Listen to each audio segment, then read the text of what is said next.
Hey, everybody, welcome to today's episode of the What Worked For You show. Today's show is very fascinating because we're talking about an interesting decision somebody made, and it is a bold decision. Who walks away from a $900,000 a year job to start a business, to walk away from massive amounts of success, and then creates a business that makes impact, helping others with a very bold vision? This is the world of entrepreneurship. This is where people will take risks to make amazing things happen. So I'm honored today to have our guest who's on such a journey, and I'm very excited because it's going to be a fun conversation. Steve Perry, how are you today? Thanks for being on. So good, Frank. How are you? So I am well. Let's start with the business you began, Yeah. the latest, the well. Yeah. What is the well in your own words? Yeah, I would say a few things, right? So the well, what we do every day is we help companies that are looking to grow and they need more people, more of the right people, more of the right talent in their organization to reach their growth goals. And so we help find those people that they're looking for. And we work specifically, exclusively in the wealth management industry. So a lot of wealth management firms have figured out how to get new clients, but they need advisors to help take care of those clients. And we have a really good process and system for helping them do that. And in turn, the people that we introduce to them, they weren't happy where they were before, and we find that they're very happy at the new employer that they're at. So that's what we do on a day-to-day basis. Gotcha. So this brings up an interesting thought is, so many of us, especially as we get along in, our years and we're more experienced in life and so forth, we will undoubtedly come across someone who works in the wealth industry. Okay? A lot of people know someone once you're in your 40s and beyond. It's common, right? Yep. So, but we always know that person. Yeah. Maybe it's that guy, maybe it's that lady. And this, oh yeah, we can help you. And they advertise that. But then, we're like, hey, that sounds good. And we go talk to that person. But rather than talking to the person we know, Yeah. we then get sent to the other team member, whoever it might be. Yeah. And a lot of times that creates a less than satisfactory experience. Yeah.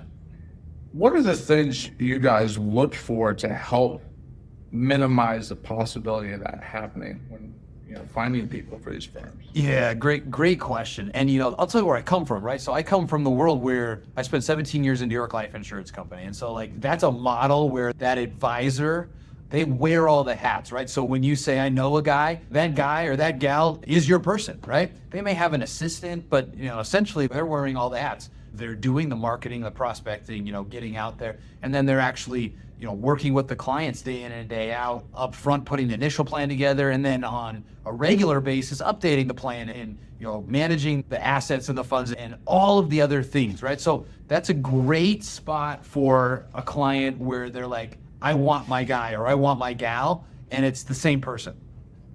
The problem with that, as services and the definition of what a wealth management firm does for somebody has expanded drastically, the expectation that a single individual would have all of the expertise and capacity to wear every single one of those hats is pretty unlikely. And so what has become more popular now is more corporate firms. And corporate's the wrong word because it implies this giant faceless behemoth. I'm talking 10 people, 15 people, 20 people inside of a company where everyone gets to work within their strengths, and the client they don't necessarily have their guy or their gal, but they have people, they have a team where everyone gets to be an expert, right? There's an expert in doing the initial onboarding of a client and asking great questions and building out that initial plan. But that's a different skill set from the person who knows the market in and out and picks all the stocks and the funds that go in there and optimizes the portfolios. The advisor that meets with them on a regular basis and updates the plan and knows all their kids and all the aspects of it, the tax planning, all of the services that a wealth management firm provide. When they work at that environment where you're like, man, I got handed off, or I might get handed off, in the right situations, it's because of that, because you're now going to have a team of experts and not just that one person that's expected to be an expert on everything. Yeah, no, absolutely. Because, we've all seen those people who are the jack of all trades, and it can only get you so far. Yeah. But it's so important that that team synergy be there so that when you're talking to that team, you can go from person to person and you do have that consistent experience. Yeah. And that's hard to provide because really that's driven to some degree, maybe a large degree, by culture, training, Yeah. values, Yeah. right? Things that are maybe a little less tangible, but Yeah. equally as important. Retention, right? You don't want a new person every time you go. Yeah, and so funny you say that. As soon as you said that, my thought was, that's like when I called tech support for name most large companies today, I guess, and you get something overseas, and it's nothing against the overseas people. They're beautiful people. I've been out there, but it's a very inconsistent experience. Yes. Yeah. Yeah. And that creates a lot of challenges. Well, we're going to come back to that. I want to ask you this. You were working in the fishing world when you were young, and we'll touch on that in a moment, to now you're placing effectively C-suite talent, basically. What's an early lesson about risk and reward that you learned that helps you today as you lead the well? Yeah. Well, so my first job, commercial salmon fishing, right? So I grew up in Alaska. It wasn't quite deadliest catch, but it was close. We're out there in the ocean. I was like 95 pounds. I caught fish almost as big as me. And so the lesson that I learned, Frank, so that's like a 5-week season. So we're literally sleeping on like a plywood floor on a hut on the beach. And whenever the fishing authority opens the waters to go fish, you're out there on the ocean catching fish to maximize your time. And so I got to the end of the season, and the way you get paid is you get a crewman's share. And I don't even remember, how I didn't ask the questions, like how that works out. But what I did do was I knew like how many thousands of pounds of fish we were catching every day and what the price of that fish was and like what the gross revenue that, that operation had made in those 5 weeks. And then I was able to look at my, $2,000 or $3,000 check, which for a 14-year-old, for a month's worth of work, like, $2-3 grand, like that's pretty good. But I was also able to figure out like, all right, there's a big number. I got a little number. I know there's like costs, but somebody else is getting a big number. The owner's getting a big number. And so I want to be the owner. And it was very obvious, right? Some days we wouldn't catch very much fish. And it was like, man, that was a lot of work and expense. And, there were fixed costs, right? You had to put gas in the boat. You had to buy the boat. You had to have the fishing permits. You had to feed the crew. But I was a variable expense. I was only getting paid if we were catching fish. And so early on, that taught me the lesson of like, all right, if I'm going to build a business, I can have fixed expenses and variable expenses. Like, so today I have fixed expenses, our fixed nut every month is about this much. And that's technology and salaries and, all the different things that we're doing. But then I have a variable expenses too, which is the upside, right? And so my sales team has commissions, my recruiting team has commissions. So when we're successful, they get more. But I actually, Frank, as the CEO, I would prefer to pay more salaries. I would, because that's a fixed expense. And the more that we can get in revenue for our company, all of that's going to be profit. And so that was something early on from fishing that like learning like to balance as the owner is going to get a big reward if it works out. Like, that's why I left my fixed expense $900,000 career to get a bigger reward. And I'll tell you the math on that, Frank. I was just doing this the other day. Like, if I looked at my career, if I had continued down my career path, I would make maybe 30 to 40 million over the next 20, 25 years in that career. So I had to look at like that, it wasn't guaranteed, but it was like kind of, that's the number. And so then I have to look at it and say, well, how much more would I have to earn in this business to make that worth it? Because pick whatever statistic you want. 10% of businesses make it 5 years after they start. So that means I need to have at least a 10x potential return to make that worth it. So it's got to be a $200 or $300 million potential. But then it's got to be a lot more than that because, like, you don't want to like trade even, right? I get this here for the risk here, like, and so like these are all the things that early on fishing, catching salmon out in the ocean, right? Like transition to thoughts that we have, 20 years later, 25 years later. Wow. Wow. It's always interesting, the lessons we learn early that help us later. And we're like, oh, that actually was pretty useful. And we come back to those lessons, and so I always love to hear what that is for people, because we really do remember some of the things we learned. Yeah. And apply them. Speaking of applying what we learned, you were at New York Life for many years. You had numerous accolades, incredibly successful in that role. Was there a moment as you went through those years that you thought to yourself, you know what, I'm building something really special here? Yeah, absolutely. Multiple times, right?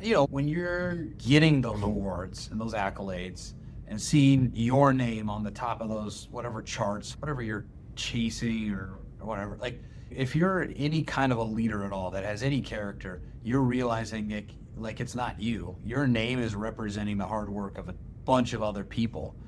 And if you're going to do a good job of that, right, you're going to try to remove your name and you're going to apply the team or the office to that. And then you're going to like rally them around, like, we're going to accomplish this together. And all I am is like, a recipient. I love that thought of your name. It's not you, it's the representation of all these people. And what a beautiful thought, because that's true. I mean, no one can do it alone. So to recognize that is a wonderful thing. Let me ask you, because you have all these people that help make it happen, but you can't just pick anybody, right? It has to be the right people in the right seats. As any business owner knows, the wrong person in the wrong seat can, cause all kinds of disruption. Is there a single trait when you talk to people, especially now in the well, where you're helping people place in different firms, is there a specific trait that you hone in on right off the bat to say, hey, this person has X, this has a shot at being the right person? I have a couple frameworks, but if I had to pick a single trait, I would say having a success pattern, a history of success, whatever it was, right? However much life experience they've had, if I can point to where they have operated at the top, 1%, 10%, whatever, of whatever they've been given to steward in their previous schooling or career or athletics, I know it's in there, and I know what we're going to be able to, we've got a good chance of getting that out of them inside of our culture and our environment. If they've never been successful up until this point, I'm not saying that they won't, they're not going to do it here. Like we're too proven of a concept, we're too talented of a team, it's too big of an opportunity. Like, I can't risk, we're too young to take a chance on someone. And so that's what I'm looking for. Gotcha. No, and I like that word, stewards. Past history means a lot, for sure. What about that person, though, that kind of piggybacking off of that? Mm-hmm. They've done X, they've done Y, they've done Z, and maybe they've done things in life. Maybe they're in their 40s, 50s, 60s, whatever. They've done a lot of things, and some things they had tremendous success, some things were moderate success. Maybe they tried a couple of things that didn't work. I mean, this was probably most entrepreneurs. So, what about that person that they've had mixed results depending on the setting they were in? Yeah, proceed with caution. A couple of things. Like, we don't have to hire everybody, and we have a machine that can have a lot of conversations with people to find the right fit.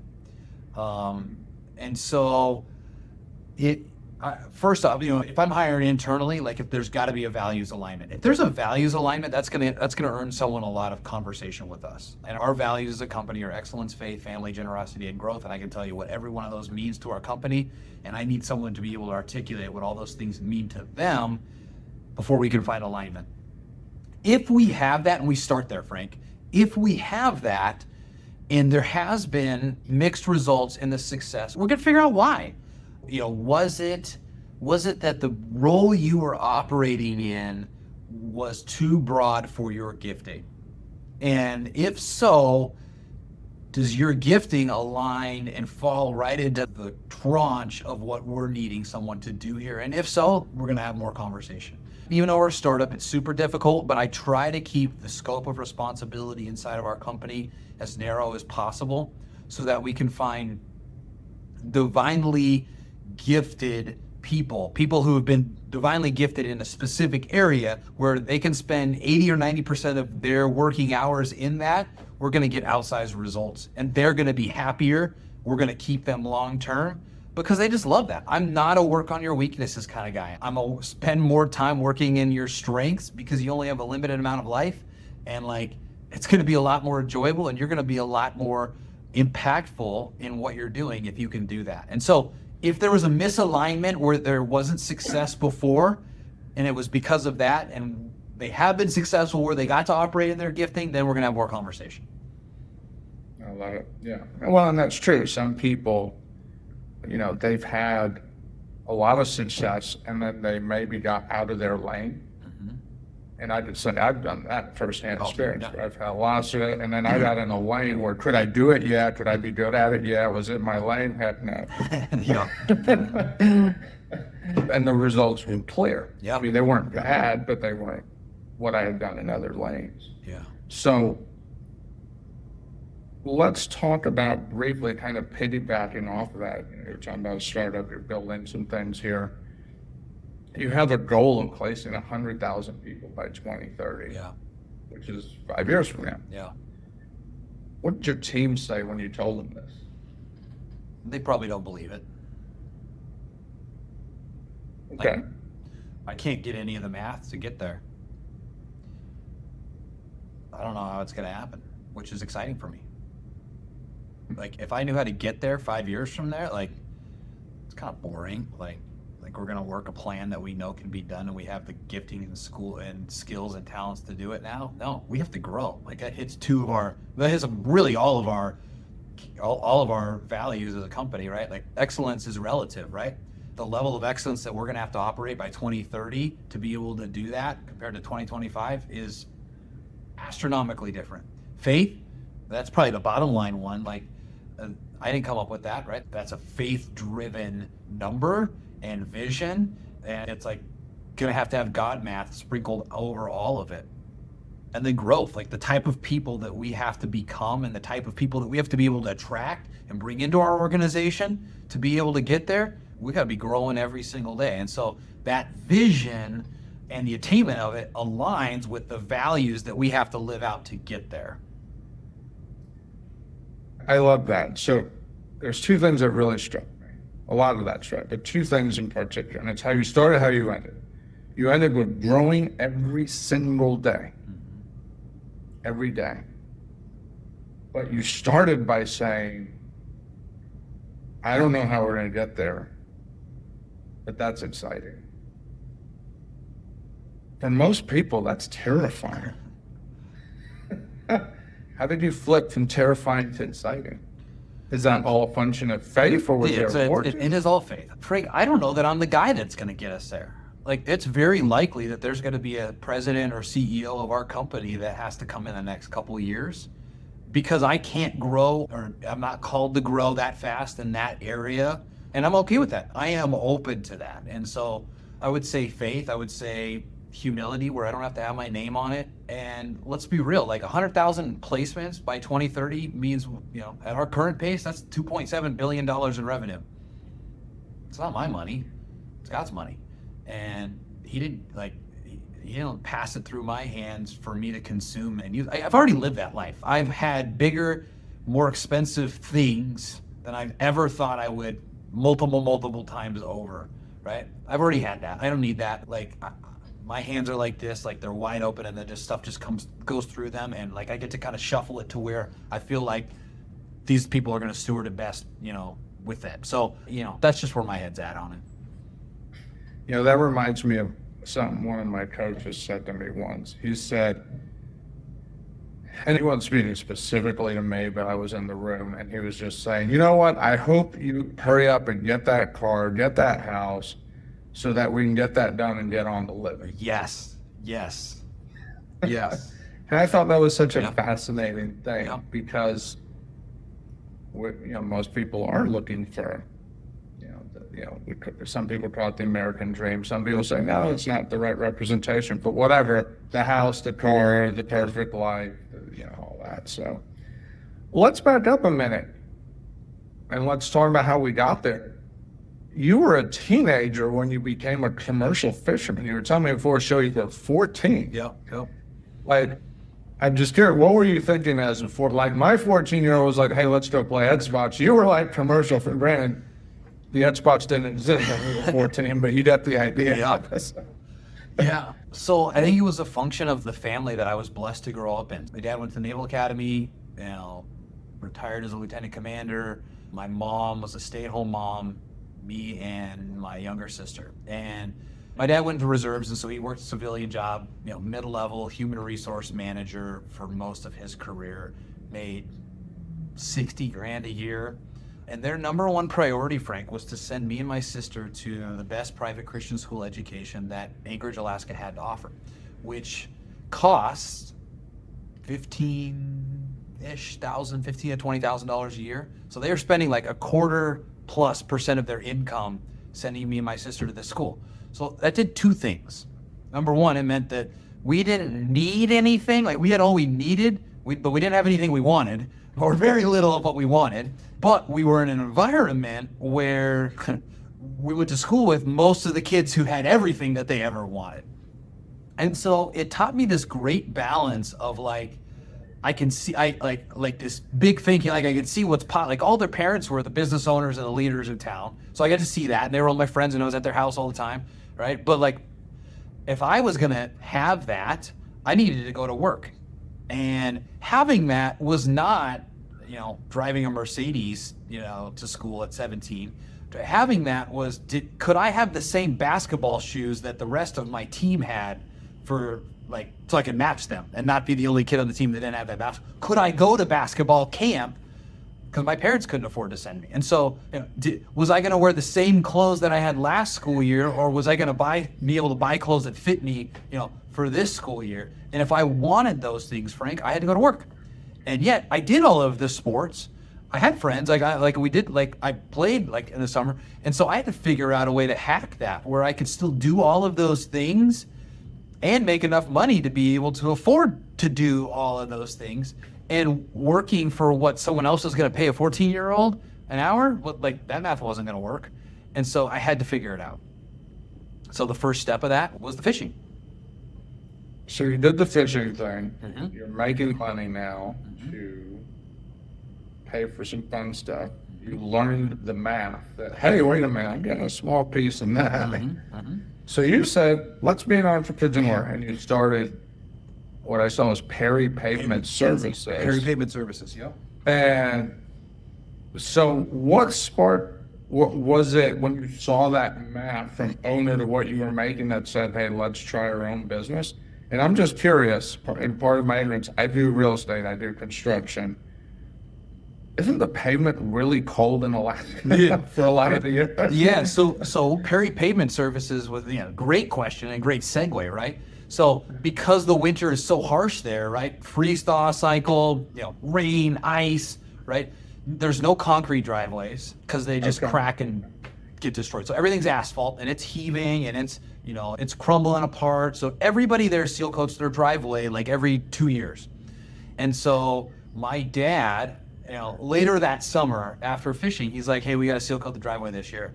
He's like, will you do it? I hate doing it. It's nasty, painful, and awful. And I'm like, yeah, what do I do? And so I look it up and read the directions on the back of the can. And I'm like, how is she going to pay me? He's like, I'll pay you $200 to do it. I'm like, well, how much? Okay, let me do I need 5 buckets. They're $20 a piece or $17 a piece. I need a brush. I'll make $100 and it's going to take me a couple hours to do that. And my dad doesn't have any money. He's willing to pay me that much to do that. Okay. Well, we live across the street from the nice neighborhood. I'm pretty sure none of those doctors or lawyers or business owners want to do their own driveway. And so I bet they'll hire me. And so all you got to do is go ask them. And so that was the beginning of Perry Pavement Services, where, I was the neighborhood driveway seal coater, and, I could do 2 or 3 of those. I could make a few $100 a day. Some of them were bigger driveway. I profit $200 or $300 on that. And so, like, that was how that began. And I grew it. Like every summer, because it's only 2.5 month long season. Every summer, I would have more clients and repeat clients, and I would buy some equipment that would allow me to do, 4 a day, 5 a day, 6 a day. I'd figure out marketing, what worked better. I'd raise my prices. I'd hire employees. And so I ran that all through high school and through college, and paid my way all the way through. Wow. How cool is that? And you didn't have to do it all year. That's super cool. No, I'm literally, I didn't make enough money to pay the whole year then. Yeah, I talked to a gentleman recently, a young man who I actually knew when he was in high school. And he was telling me just a few days ago, he's like, yeah, I've been doing this landscaping business now for like 5 years. And he just lit up talking about it. And he was just so proud of himself, and he was doing really well. And it's amazing what a little bit of focus can do. It's so cool. So let's flip the script a little bit. It wasn't always beautiful. You had some low points in the early days. Yeah. And you had a moment where I saw where you had like a rent check. Yeah. A lot of, and let's be real, a lot of people have had that experience. What was at that point, were you a person of faith and you were working through it? Was that something that did the faith thing come later? Like, how did faith help with the low points, or like I said, or was faith not in the equation at that? Yeah, it was always, thankfully, I have a heritage of faith. The school I went to, I mentioned, right, private Christian school.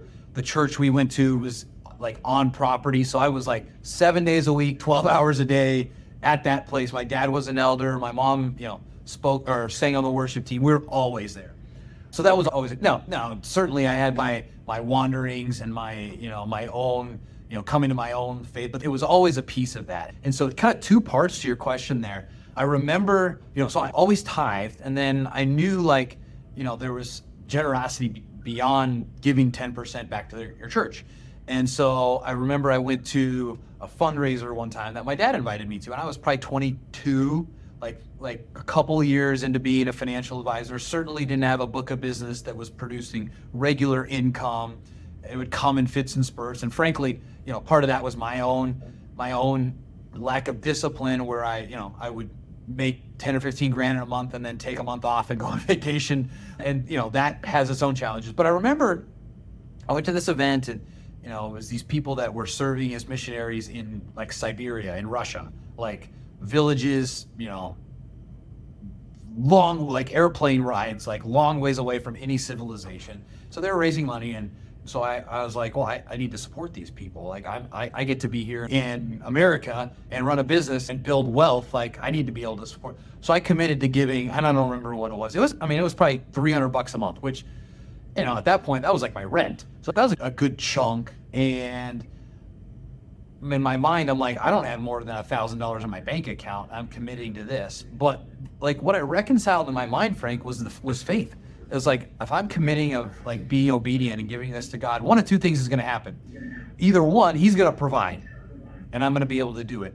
Or number 2, he's not going to provide, and then I'm not able to do it. And that was what was supposed to happen either way. So I remember like early, like that faith kind of coming into, and I believe like it takes less faith as an entrepreneur to commit to doing something like that than it does being someone who gets the same paycheck every 2 weeks and they commit to giving a number that the math doesn't make sense. Like in that world, I didn't know my next client could be a $20,000 client. That would pay all my bills for a long time. I don't know. So the rent check situation, right? It came from that. Like I didn't have the discipline to do the activities that needed to be done to build a business day in and day out at 22 years old. I mean, I did, I made it, but that didn't mean that like I wasn't negative in my bank account probably 1 time, 2 times a month, and going down to the bank and saying, hey, can I get 150% loan to value on my car? and 3 months behind on my rent, and my landlord was actually my biggest prospect. And if I could just pay the rent, I could close the deal that would make me one of my biggest commissions ever. And so it's like all of these dynamics, it's complex, and it is not all shiny things and success stories. You got to get through that. And I've probably forgotten more than I remember, but yeah, I went through that for years. Yeah, well, I mean, you just said it, for years. We live in a culture today where if you're inconvenienced for 5 minutes, some people think the world's gonna end, and that's not reality. When you're building something, the pain tends to be a lot more extensive than we sign up for. I have to ask a quick question. Yeah. You mentioned tithing in there somewhere, and I'm just curious, tithe on gross versus tithe on net, what's your take? What does gross mean?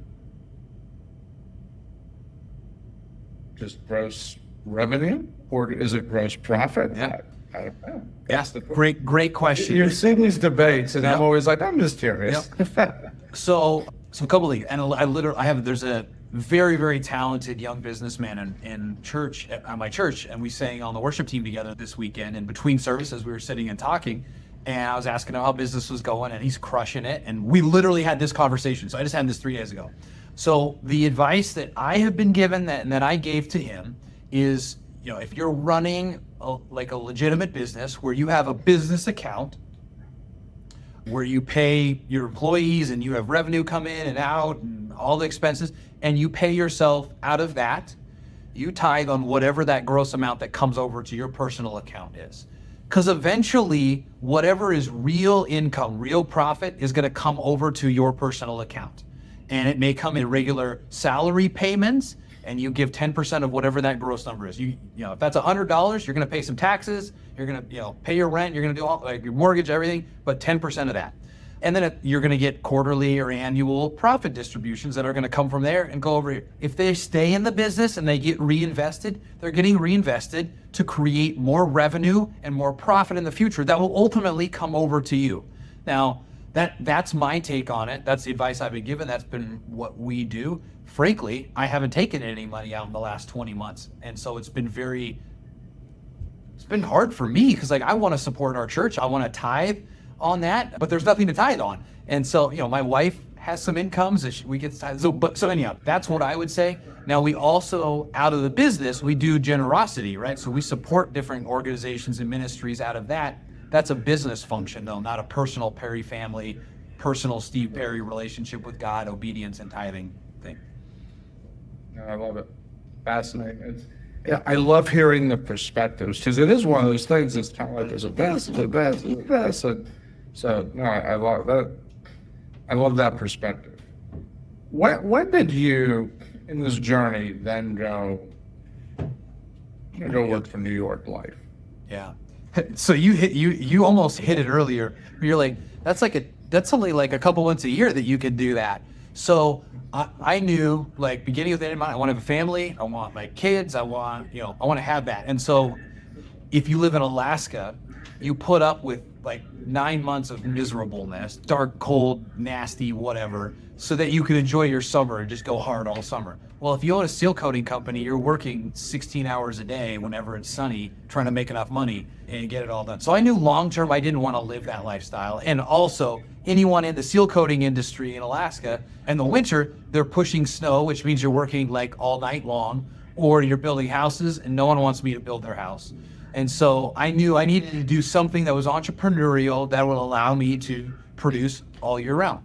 And so we had a family friend that was a New York Life agent, very respectable, amazing man of integrity. And my mom was going back to work after raising me and my sister. She went in for an interview. It was not the right fit, but she says, you should talk to my son. And I interviewed and ultimately was hired under their intern program. I was finishing up my senior year of college, so I got to try it out and build a little bit of a book of business while finishing college on a part-time basis. And by God's grace, I was the top producing intern for the whole company. Funny story. So, Fortune 100 company in 120 offices. They all have interns. You all compete. Whoever does the most production, that year. The home office VPs fly out to your college and hold a big event for you and do a big promotion and whatever. And so when they found out I won and that I lived in Alaska and they were going to have to fly from Manhattan to Alaska, they're like, never mind, we're not doing that. So I won the contest, but we never had a payoff for it. Love it. Well, you got the job. So from intern to 900K a year. What a journey, right? It wasn't like this. All the awards, all the successes. I mean, it sounds like the dream job. And you had a lakefront home, you had the cars, you had the toys, so to speak. What was that conversation like with we'll start with your family. What was that conversation when it was like, hey, what if we sell it all, move to a rental, and start it? Yeah. God was super kind. It wasn't like a cliff where like you got to do all of this. It was a nice natural progression over a 8-month time frame where he slowly revealed the next step and the next step and the next step of obedience. But the first one, fortunately, was me and my wife. I had tried to start all kinds of businesses. I wrote a book and I went on the speaking tour and that, learned that is not the business I want to start. We flipped homes.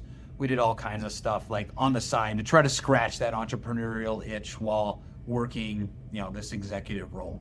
And so, we knew someday that was going to happen. And the moment we were sitting next to each other and we were at some fancy 5-star resort where all the managing partners were getting together and, the executive vice president and CEO are up front on stage talking to us. And it just became very clear. We're sitting there in the second row, they're up there. And it just became very clear that our future was not with this company in this position, what they were describing, their vision for, what we would be doing and where the company was going on was like, I don't want anything to do with that. And we were right next to each other, hearing and experiencing that together. And so that was just another gentle thing that God did to kind of align us to go down this path. So you both kind of got that vision around the same time, it sounds like. Yeah. And it wasn't drastic. It was, okay, Stephen, why don't you go have some conversations with some other companies and, see if there's opportunities with them that are more entrepreneurial. So I went and did those and, quickly filtered out a few, and one became pretty strong contender where I was going to be able to buy a firm and, similar industry, similar model, but I own it. So it hit a lot of those parameters. And we spent a couple months meeting, doing due diligence, talking through how that's going to work and what the transition would look like.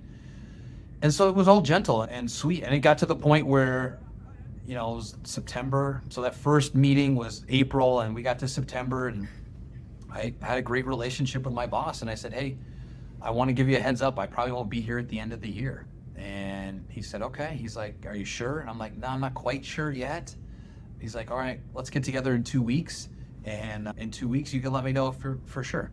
So the next week, the deal fell through. We were just not going to be able to come to terms on buying the company and doing a transition.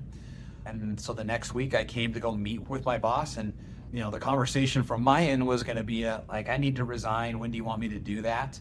But then I found out earlier that day before the meeting that I was getting fired. And so I go into the meeting and it's him and an attorney sitting there. And he's like, hey, Steve, this is the hardest thing, 30 some years. He's like, this is the hardest thing I've ever had to do. We were close. His daughter babysat our kids, like that kind of thing. And he's like, I have to fire you. And I'm like, that's okay. He's like, what? He's like, yeah, that's fine. He's like, you don't seem very surprised by this. I'm like, hey, this is not a surprise to God. It doesn't seem negotiable. And great, this is the time for my next step in life. So I got up and hugged him, and the attorney's sitting there like, what is going on right now? And not letting me be an attorney. Yeah, right. And so I hugged him and left. Wow. So it went from 2 weeks, I'm not sure, to 1 week later, we're done. Yeah, that's it. Isn't it amazing the paths life will take us through? So you started the well, and before we dive too deep, just sort of high level, when you started it, did you have fear? What if it doesn't work? No. I'm too dumb, too ignorant, too naive to like, my wife has to remind me this is not normal. It's like, we're gonna do this, and I'm to my detriment, I'm 2 years, 3 years ahead. I'm like, we are already here. We've already succeeded in this, which is a blessing and a curse. Like, there's pros and cons to that, Frank. There are days when I look at the bank account, there was a very specific day back in November, the week of Thanksgiving, where I'm like, there's $5,000 in our company bank account, and payroll is on Friday, and it's a bigger number than that. I don't know how this is going to work. And God gave me a verse. In fact, my Bible back here is open to the verse. It is sat on this verse underlined since this day in November. And it's Deuteronomy 28:12. It said, the Lord will open to you his good treasure, the heavens, to give you the rain to your land in its season, and bless all the work of your hand. You shall lend to many nations, but you shall not borrow. So that thought of like, all right, where am I going to go borrow to get this money? God was like, nope, you're not borrowing. I got you. And again, this is probably not what you, like, I wouldn't be a good CFO. I don't know where the money came from, but we made payroll. We've made payroll every single week. Every one of our vendors has gotten paid. Everyone's gotten paid. At our peak, we had 48 people getting paychecks from us on our team.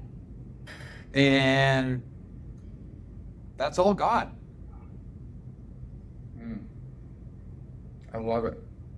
I love it. So what am I supposed to be afraid of, right? Like, I look at our bank account right now and I'm like, gosh, that's not enough money. I'm like, well, it's 10 times what it was back then. So like, God has always provided, and he's providing more and more and more. And I know someday he called us to do this. Even if it doesn't work out, like, he called us to do this. And so all I'm doing is being obedient, and it's just for whatever the next thing is. So like, what do I have to be afraid of?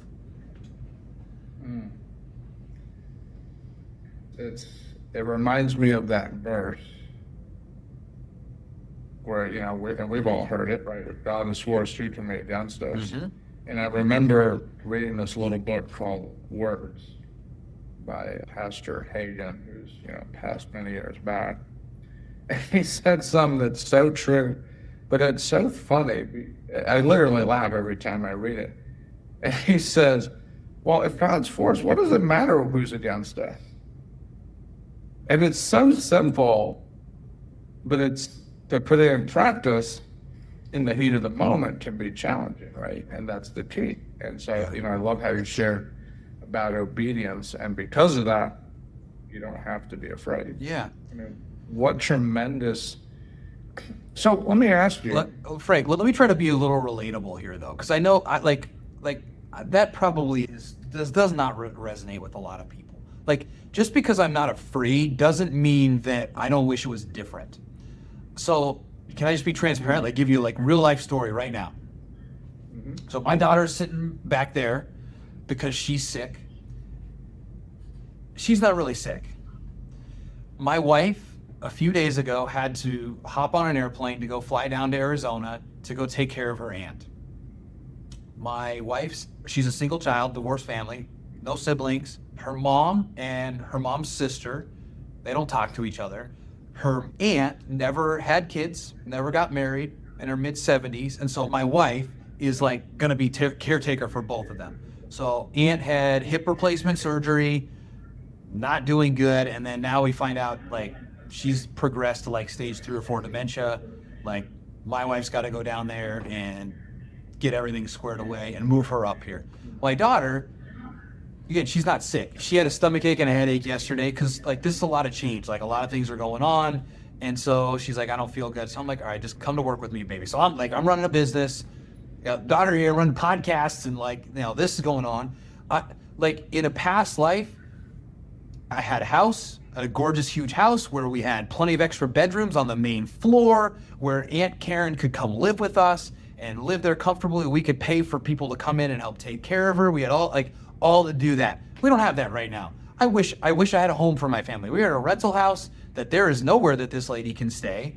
There's too many stairs, and like, she can't stay with us, and I can't afford to go put her in assisted live. Like, I don't have the money. Like, that's got to pay for payroll and like my family and our rent. Like I wish I wish and I feel naked and exposed that I can't provide that for my family and the people around us right now.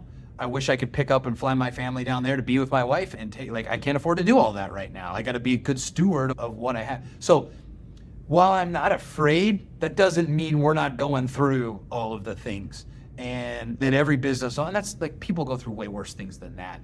And I wish things were different, but I'm trusting and have faith in God that, like, this is what we're supposed to be going through right now. And I'm hoping it can encourage and build other people up to step into the faith and calling that God has for them. So, well, first of all, I appreciate your transparency with that. And on the tail end of that, you just said something I want to latch on to. Things we're supposed to be going through. If we go study the world of business, you're always told, well, this is how you do X, Y, Z, and yes, there'll be some challenges and this and the other. But I've also heard it said, could it be that some of the challenges we go through, like you said, we're supposed to go through? We don't want to go through them. We don't want to, we can all say as entrepreneurs, there are things we'd much rather not be dealing with.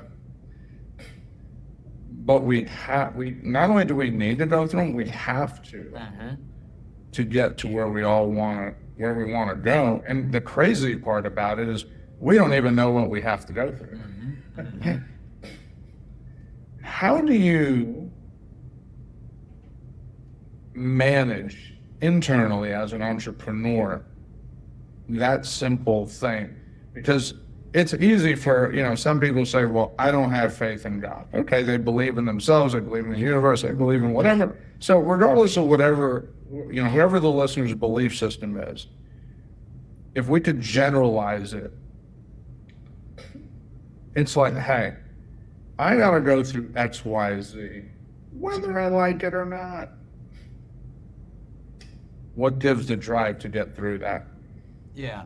I mean, just look at your history.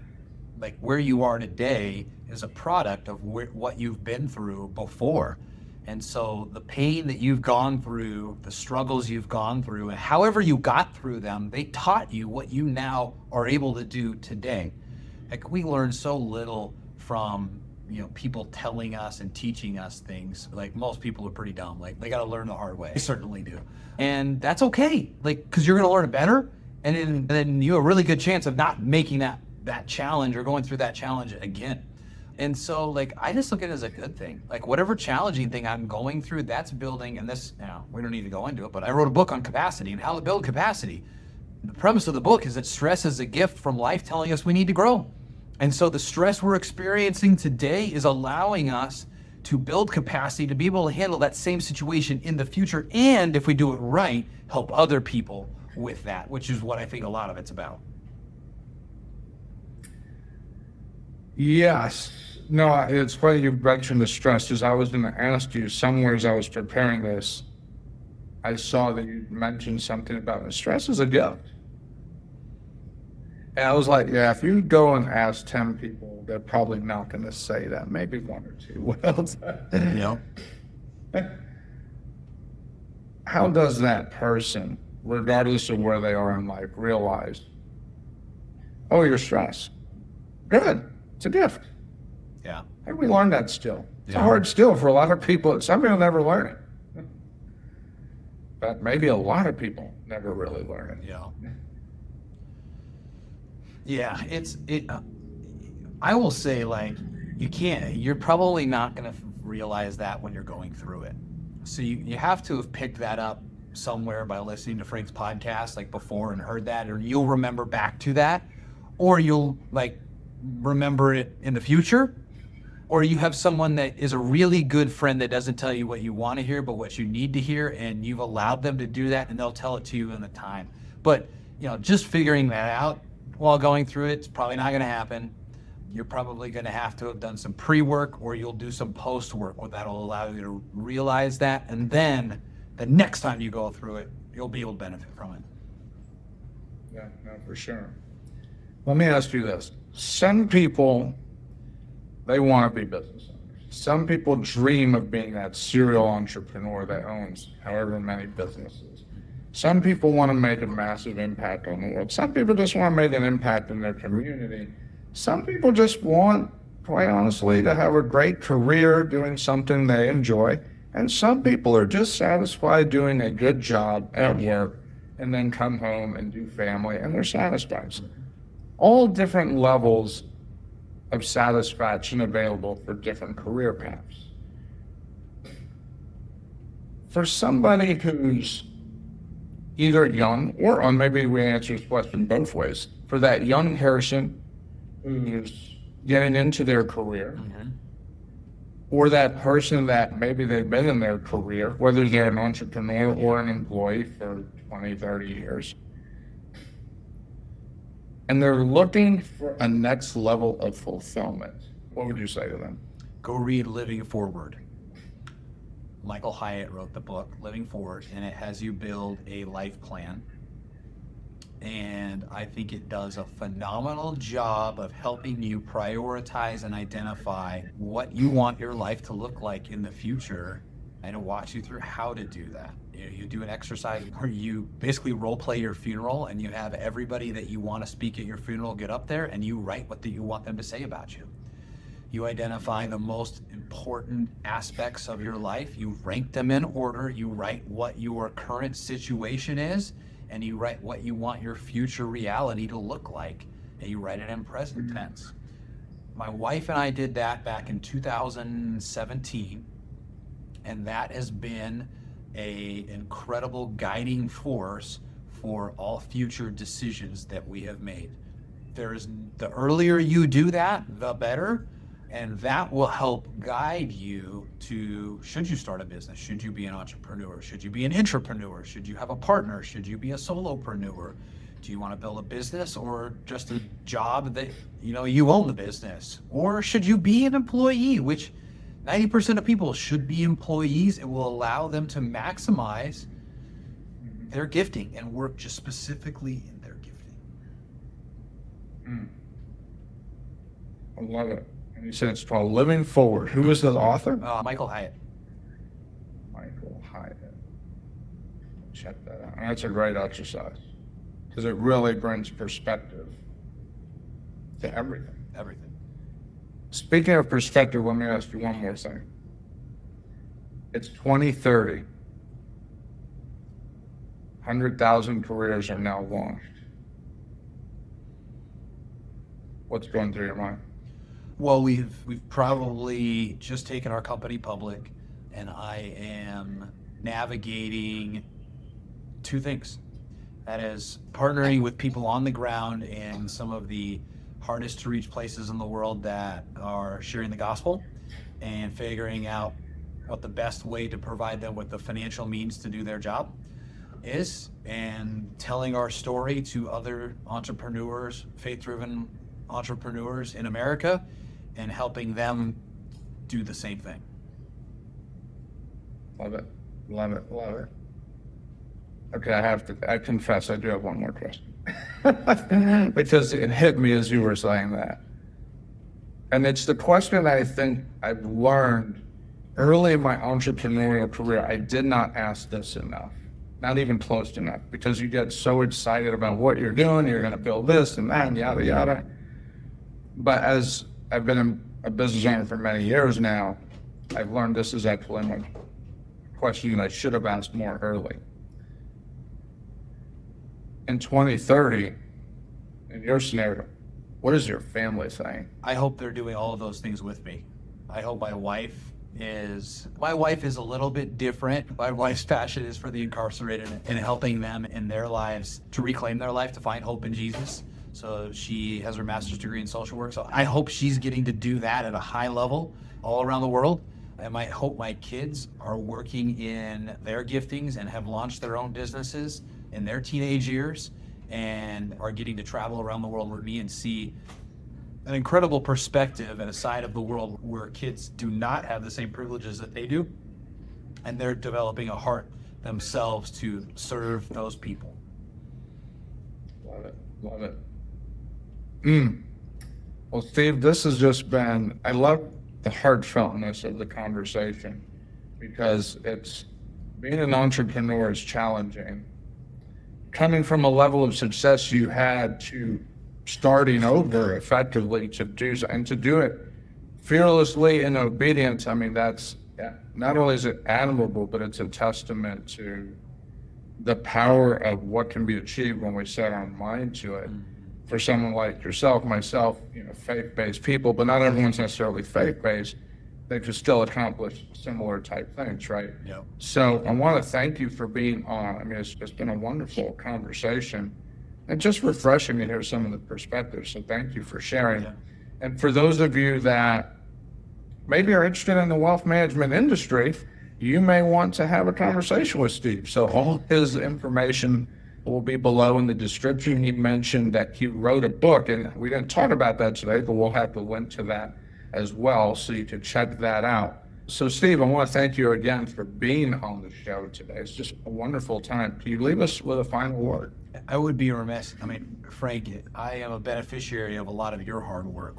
Producing this podcast, building this platform, and all of the work that you've done to be an entrepreneur and be a business owner, to come to the conclusion of building this podcast. And sort of thank you for sharing your platform with me. I truly mean it. So that has been an absolute honor. And so, the last thing I would just go back and echo, I think that living forward exercise, if everyone can do that, that's going to help direct a lot of the tough decisions that you'll have to make in your life, that you ultimately look back on and say, I'm glad I made that tough decision, and I'm glad I had a plan to help me get there. So that would be probably that's what we do with our employees. The first thing when we start to get into more in-depth conversation is build this life plan, and then we want to help you accomplish what's in there. Love it. Ooh, that's a great idea, doing that with your employees. I like that. Yeah, that one, good one. Something to fish on there. Love it. Well, thank you again, Steve, and I appreciate the kind word. Thank you, and I look forward to continuing the conversation. Thank you, sir.